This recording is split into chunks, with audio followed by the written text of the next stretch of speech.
How does the personality change, or does it at all, in terms of what Broadway's going to offer to somebody living over here as compared to Halsted?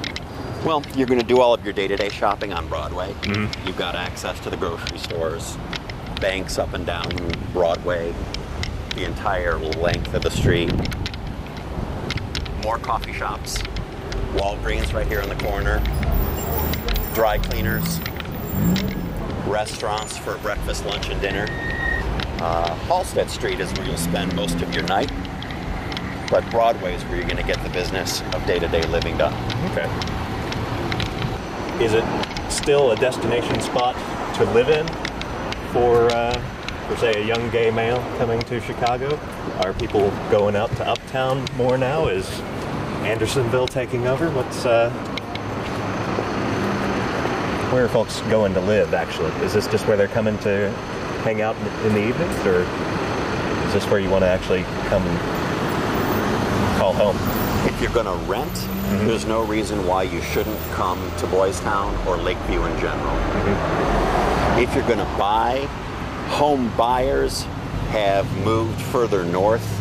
They've moved up towards Sheridan Park, which is a subset of Uptown. Mm-hmm.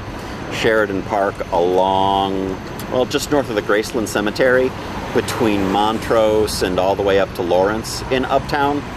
There are many more affordable condominiums, as condominiums in Boys Town have gotten so much more expensive. And single-family homes priced out of most everybody's reach. Mm-hmm.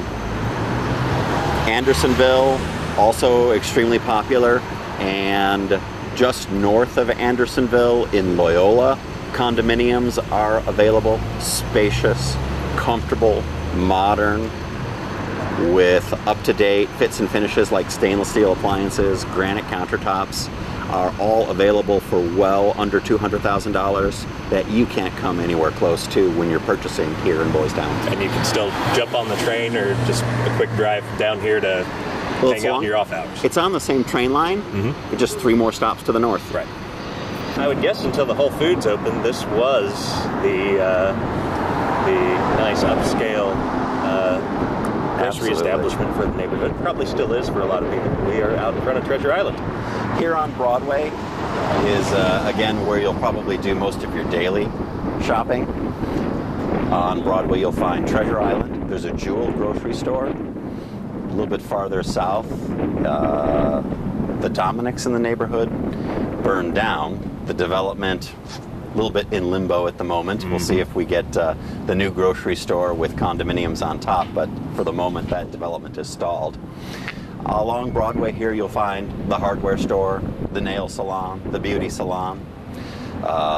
Just south of here there's the apartment people. Stop in, find a great selection of rentals, coffee shops, Thai food, Mexican food. 2 of the last vestiges of the old neighborhood include an old school laundromat behind me, a more modern laundromat down at Roscoe, dry cleaners. You have the Best Western over here. Lakeview isn't known for having a lot of hotels and guest houses. But right here along Broadway and one on Halsted, there's a small Best Western here and a small bed and breakfast over on Halsted Street. Great places to stay. Looks like retail has held up pretty well compared to some other neighborhoods we've been in. Don't see very many vacant spaces, not a lot of paper in the windows, not a lot of for lease signs and storefronts.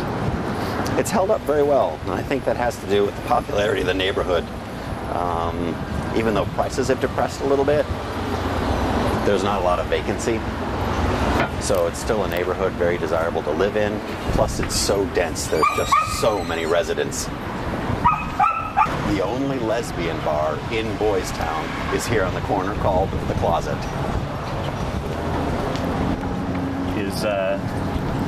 Is Andersonville still your prime center of lesbian culture here in the city? And I think that was always kind of what it had a reputation for. Well, the boys beat the lesbians to Boys Town.